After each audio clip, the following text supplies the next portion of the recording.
This is the Nash Villager Podcast.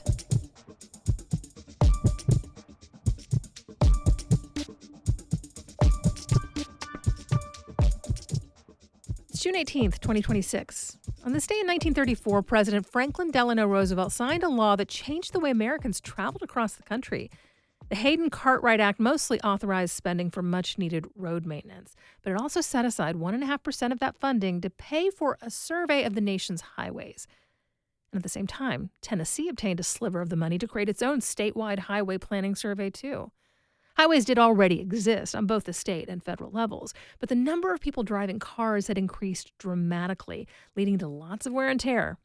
Thanks to the Depression, maintenance had fallen off. All of that brought into very clear focus how inadequate old ways of building roads had been for the heavy weight of regular automobile traffic.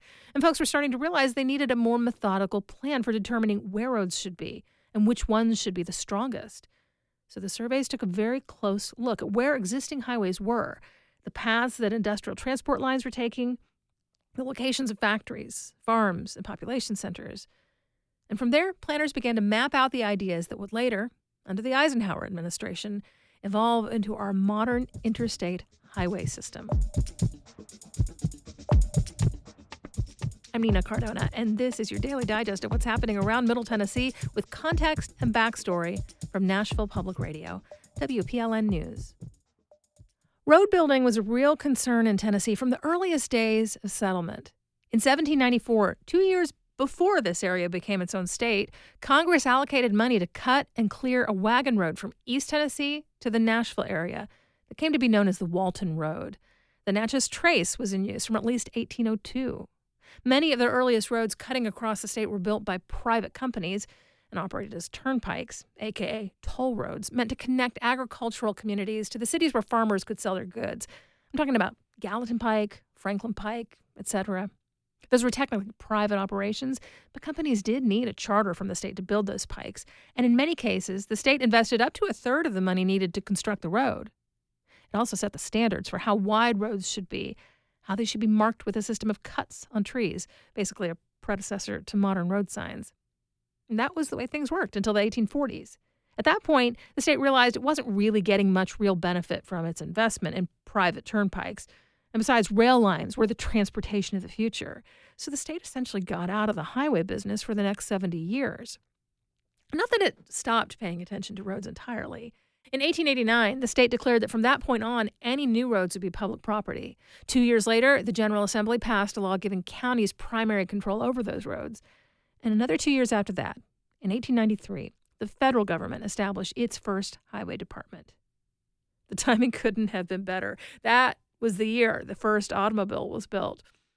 By the end of the 19th century, counties were given the power to buy turnpikes for use as public roads. That process took a while. The very first chartered turnpike between Nashville and Franklin was the last to be made public in 1926. By that point, Tennessee was fully back in the business of building roads.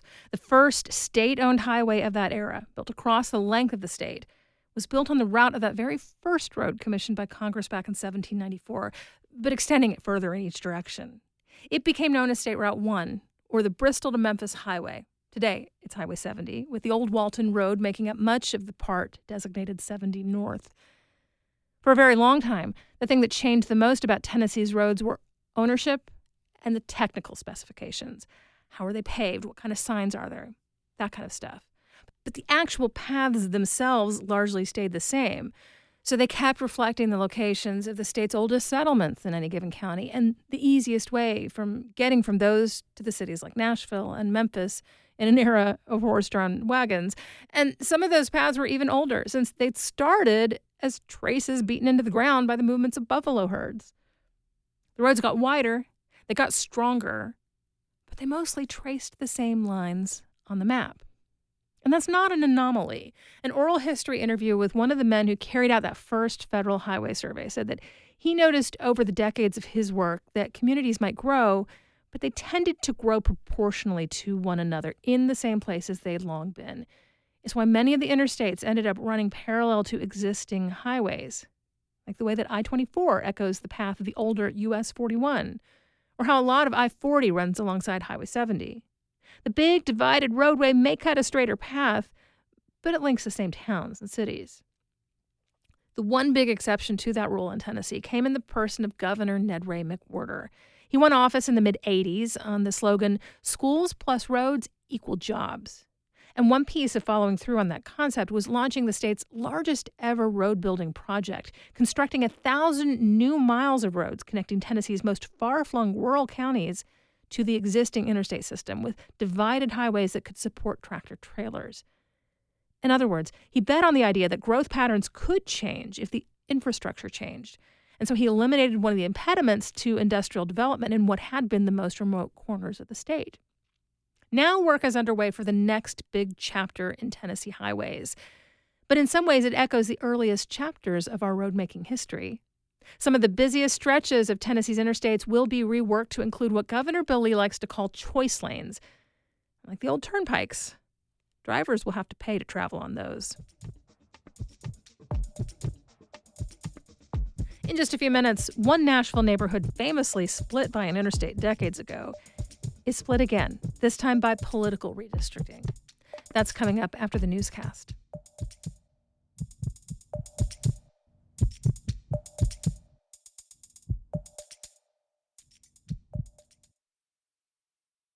This month, HealthQ is digging into what it's like to be in the sandwich generation, raising a kid and seeing your parents age. When I had a preschooler and a toddler, I got a call from my previously very independent mom that she was in the hospital. I have kind of prided myself on being self-sufficient.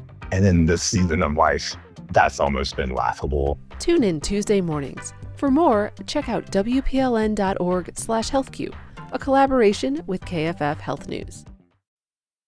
Here's the latest from WPLN News. A small plane crashed outside of McMinnville yesterday, and federal investigators are trying to figure out why. The plane was a Cessna, a small model with 4 seats, according to the National Transportation Safety Board. The Warren County Sheriff's Department says both men on board died. Their identities have not been released, but officials say they were brothers. Along with the multi-billion-dollar city budget, Nashville's Metro Council also approved a smaller yet more controversial budget.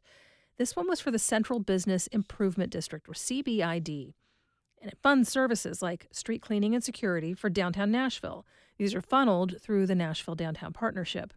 The approval comes after the council rejected what was effectively the same budget earlier this month because of concerns over the Downtown Partnership's practices. This included the hiring of off-duty Tennessee Highway Patrol officers and its management of the library parking garage, which caught on fire last year. After initially rejecting the budget, the council expected the Downtown Partnership to come back with a revised version. Instead, the same budget was resubmitted with a $1 difference. Councilmember Sean Parker voted against the CBID budget both times. We have rejected the budget they sent us. We sent it back to them. They did this cute little movement of $1, which I did not find. So thank you, Special Counsel, for digging through that and finding that movement of $1. We are tasked with oversight of this body. No one is coming to fix this for us. We are the oversight entity of this body. We need to be the adults in the room, vote this down, and have them send us a budget we can approve. Ultimately, the Central Business Improvement Project was approved with 23 votes in favor. 10 council members voted no, and 3 abstained. Members of the public were kicked out of the Clarksville-Montgomery County School Board meeting Tuesday night as district leaders faced criticism for a lack of accountability, sometimes out of turn. During public comments, Clarksville Now reports the mother of one of the children who died in the Kenwood Middle School bus crash took the microphone. Jessica Davis called out the board for a lack of outreach and inadequate services to support all the people affected by the crash. She said their behavior, quote, reeks of apathy. That wasn't the only kind of complaint. The board also heard from a student and her family who say the superintendent's husband showed her nude photos at school earlier this year. The victim of the alleged sexual misconduct told the board they failed to keep children safe. When the victim's mother addressed the board, she called for the superintendent to resign. Before she finished speaking, her 5 minutes had elapsed, and the board did not allow her to continue, despite the audience chanting, "Let her talk." The board then voted to revise its public comment policy, reducing the time speakers are allotted from 5 to 3 minutes. They also chose to bar speakers from giving their time to somebody else. Disruptions in opposition to this proposal prompted a recess. Eventually, audience members were cleared from the room. Only one board member voted against the policy change. Kent Griffey said he didn't want the board to decrease the time limit just because they didn't like what they were hearing. Another board member, Casey Bryant, said she viewed the changes as allowing more individuals a chance to speak. Mount Juliet will soon see 24/7 drone coverage over the city. First responders plan to use a fleet of drones to more immediately get eyes on unfolding calls for help. For WPLN, Emily West reports. Mount Juliet police will place the first set of drones on the south end of town, which has the highest call volume. So far, there hasn't been the same pushback as seen in Nashville, where police are testing drones now in the Madison area. Mount Juliet Police Chief Tyler Chandler said the drones will go out for emergency calls for service, not random patrols of the city. Here's how that will work. That drone will automatically launch, respond, hover over that incident, and begin to send real-time video playback to responders. During that testing period, Chandler said it helped during an in-progress burglary. So the drone was there within 30 seconds and up in the air and watching the suspect vehicle, watching the suspect walk around the home before officers ever arrived. Chandler said it takes officers anywhere from 3 to 5 minutes to arrive. He said using drones was an efficient use of technology. The full fleet should be up and flying by September. Emily West, WPLN News. The Trump administration has gotten involved in the dispute over a massive data center near Memphis. A lawsuit says the unpermitted power plant that fuels Elon Musk's XAI facility violates the Clean Air Act. This week, the Justice Department filed a motion to intervene in the case. The filing asks for the case to be dismissed, saying the data center is critical to the economy and to the U.S. military. Meanwhile, another Tennessee community has voted to press pause on data center construction. The Oak Ridge reports the Anderson County Commission voted unanimously on Monday to enact a 2-year moratorium while local officials study the environmental, health, and infrastructure impacts of such facilities. Well, in the grand scheme of things, Nashville's air quality has improved dramatically in the last century. The city's smoky reputation is a thing of the past, says Dr. Eva Parker, a Vanderbilt Medical Center expert on the impacts of climate change on people. She joined This Is Nashville to explain some of the remaining pollutants that are hiding in plain sight around us, like what's in our air. We're doing better, but we're still like that kid in school that excels in one subject and flunks another. We have very good, we get an A rating when it comes to particulate matter, but we get an F when it comes to ozone. You can learn more about our air quality by revisiting the conversation in the This Is Nashville podcast feed. The 10 Green Land Conservancy has protected a 100-acre property in Williamson County. The group set up a conservation easement. That's a legal agreement to permanently limit development for an area of ridgelines, forest, and a spring that feeds a tributary of the Harpeth River. The Tennessee Department of Environment and Conservation says this property provides habitat for more than 30 rare species, including the sharp-shinned hawk and the butternut tree. You'll find more news anytime at WPLN.org. When Tennessee Republicans approved a new congressional map last month, the move fractured Memphis into 3 different districts. That map also divides the historically black neighborhood of North Nashville. WPLN's Mariana Bacallao reports the split falls along the same lines where Interstate 40 cut through the neighborhood decades ago. At a block party on Buchanan Street, State Senator Charlene Oliver is talking to voters and other movers and shakers in the community like Judge Howard Gentry. Hey, Mr. Gentry. How are you? How you doing? I just want to make you smile. Oliver protested the new congressional map along with other Democrats, arguing the change intentionally dilutes black voting power. Republicans say it was just about party politics. In the state Senate, Oliver alone faces sanctions for her protest, in which she stood on her desk holding a banner that read No Jim Crow 2.0. In the House, every Democrat has been stripped of their committees after a walkout. Republican leadership says that's because Democrats broke decorum. Look at where we are. We're on Buchanan Street, the heart of North Nashville, historic North Nashville. Jefferson Street is right around the corner. From where Oliver stands on Buchanan Street, she can cross districts just by crossing the street. And just a block down is a bridge over Interstate 40. In the 1960s, the construction of this highway cut through the heart of the city's black commercial and cultural center, displacing thousands of people and hundreds of businesses. That area held considerable political power. That's LaRotha Williams, professor of African American and public history at Tennessee State University. He says that along with art and commerce, the construction of I-40 stifled the burgeoning political power found in North Nashville, much of it concentrated in churches. But with the interstate, a lot of these centers become displaced because now a lot of those folks that went to those churches, they might not be going to these churches anymore. The highway also undercut major black power brokers like Henry Goodjelly Jones, who ran a barbecue restaurant and unofficial town hall. These days, it's a luxury apartment complex. The Civil Rights Act of 1962, which moved to protect the black vote, is weaker now. And Tennessee's new congressional map now traces the same lines I-40 cut through here. I think we're living in a time where the racism isn't hidden anymore. That's Jamail Campbell-Gooch, a community organizer in North Nashville. He says that having two congressional districts in the same area will make it harder to run an issue-based campaign. If people don't know who their representatives are, then they actually don't know who to target or who to work with to improve their community. Tennessee Republicans say that their map only considers partisan data, not racial data, but the specifics aren't public.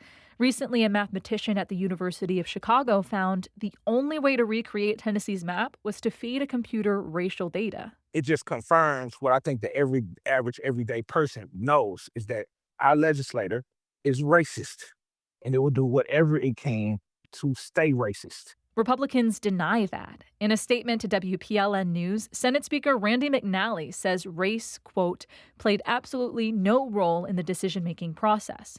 But more changes could be coming. Republicans are considering another mid-decade change to state House and Senate districts, like the one in North Nashville that Senator Oliver currently represents. Mariana Bacallao, WPLN News. Thanks for listening to the Nash Villager podcast. We take this look at Nashville news every weekday, although tomorrow is a holiday, Juneteenth, so there will be a break in the podcast. If you like this, go ahead and subscribe on your favorite podcasting app and tell a friend or give us a mention on your socials. And of course, everything at WPLN News is listener supported. You can become a member at WPLN.org. And that's it for today. Thanks so much for listening. Let's make this day a good one, and we'll catch back up next week.